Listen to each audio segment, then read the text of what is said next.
So, So from the patient's perspectives, for the patients who are living with an LVAD, what does it mean besides, like you mentioned, trying to make sure that they don't get the line infected? How does their day-to-day life looks, and how long can they expect to live with this device if this is not a bridge to transplant now with all the modern advances?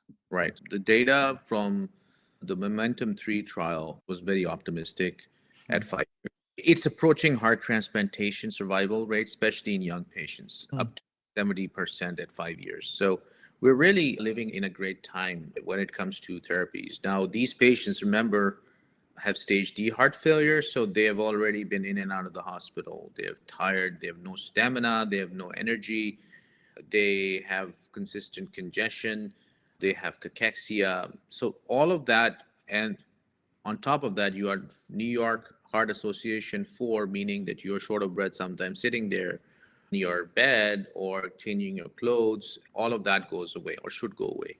Should be able to get up, walk around, and you can improve your New York Heart Association functional class significantly. For those who don't know what a New York functional class or Heart Association functional class is, it's divided into four classes: class one, two, three, and four.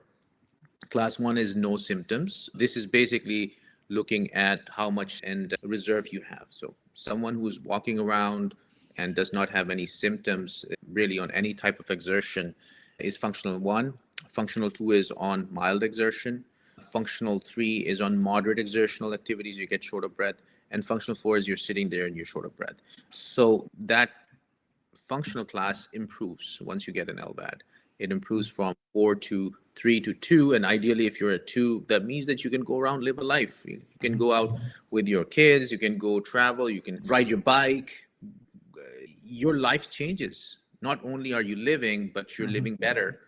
And the heart failure state does not go away. Cardiomyopathy is still there. So you still use traditional heart failure drugs if you can, but it's a night and day life change for these patients. They feel it. It's literally giving you a new lease of life.